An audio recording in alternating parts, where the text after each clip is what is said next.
So this is a breakdown of the operating system families of clients in the UH network.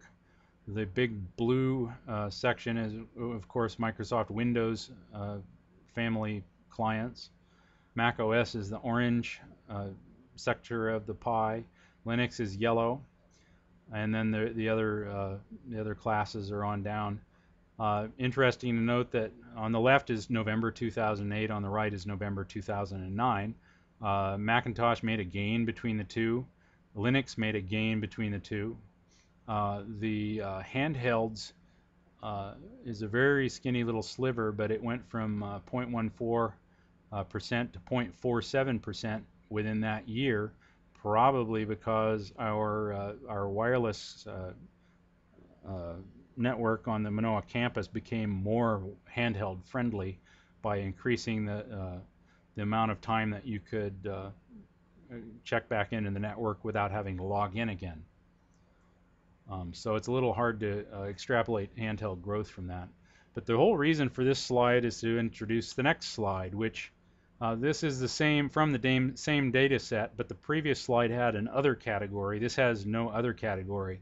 This is a list. This is a pie of the out-of-box clients that come with v6 enabled as out of the box as soon as they're installed. So in 2008 we had a 35% proportion of out-of-box clients, and in 2009 we had a 52%.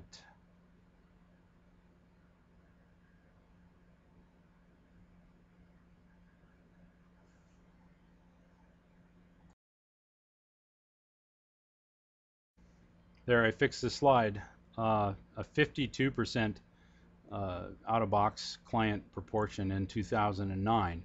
So you can see that the number of machines that support IPv6 just right after they're installed is climbing fast, and we're going to grandfather out the rest of that Windows XP within the next few years, and then there's going to be very few things on the network that are not just simply v6 ready as soon as you get them. So it's important to note pretty much everything as we go forward is already v6 enabled.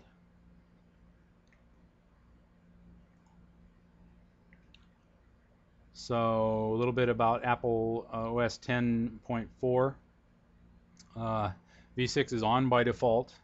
As I said, it does not have a DHCP6 client. You can get one and install it if you have to, but it's disappointing that Apple doesn't include one, because that leaves it to you to do. You can't specify v6 address for a network printer. You can, however, specify a name that refers to a v6 address for a printer, because the preferences pane doesn't like the colons in the v6 address. It sees them as preceding a port number. So this may be fixed in Snow Leopard, which is now out, but I have not determined whether it is or not. Applications on Mac OS, Firefox, once required to turn on. You had to go into the About Config dialog and turn it on, but it seems to have changed. Safari is okay, ready to go, v6. Ping works as there's a separate program called Ping6. Traceroute, separate Traceroute 6. SSH client, which is simply OpenSSH, works. Telnet works, and this is one of the few telnets that I observe that work. Email I haven't tested because I don't have an email server to test to yet, although there are public email servers that are out there on v6 for you to test to, so maybe we'll update these slides really soon. IPv6 and Windows XP, SP2 and forward. You can add it to an interface with the interface's properties pane, just like IP version 4 or other regular LAN protocols. Once added, there is no GUI config, although some things can be accomplished with the command line. It will not do DNS queries in IPv6 packets, meaning IPv6 only networks do not, Windows XP does not work on IPv6 only networks. It will receive IPv6 info from DNS in IPv4 packets, And of course, it's ultimately doomed because it's the last generation of OS from Microsoft, and they're pushing 7 now. Windows XP applications, everything worked. Ping and traceroute, same program works for both. Telnet does not appear to work, and Thunderbird, as I said, I don't have a server to test to. Windows Vista and 7 on by default does DHCP 6.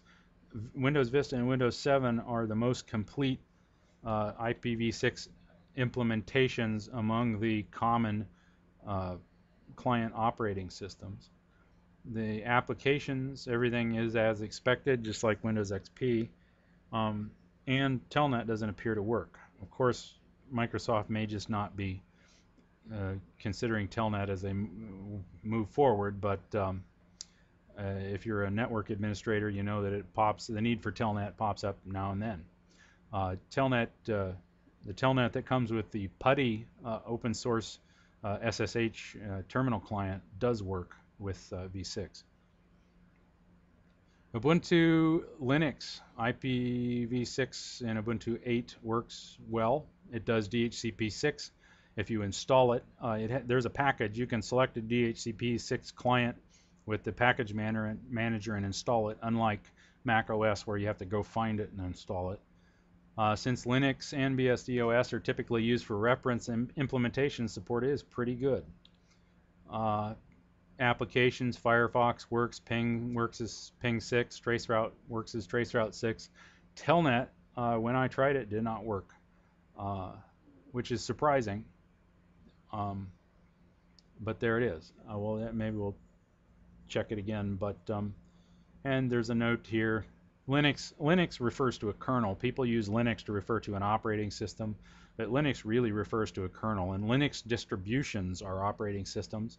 They differ as to what apps they provide for the various roles. So distributions means things like Red Hat, Ubuntu, SUSE, Debian, Slackware, etc.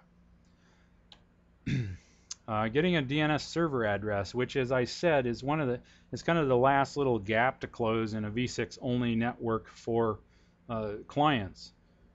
The stateless auto configuration is something you turn on your IPv6 router, and the client will negotiate with the router to find out what its IPv6 address prefix is, and together they'll make up an address for the client machine, but no DNS server. Of course, if you have DNS through IP version 4, as you would in a dual stack network, you will learn v6 addresses through the v4 DNS server. So single stack IPv6 only network, still got to close the DNS server address gap, but dual stack, you still got the v4 crutch, as it were. Currently, the only way for a v6 only host to auto learn the name server address is DHCP v6. Attachments to stateless auto configuration are proposed in RFC 5006. Apple seems to be banking on this, and which is why they say they're not including a DHCP client. But I think that we need to petition them to provide the client with the operating system, because operating system vendors don't get to dictate what our scenario and our solutions are from stem to stern.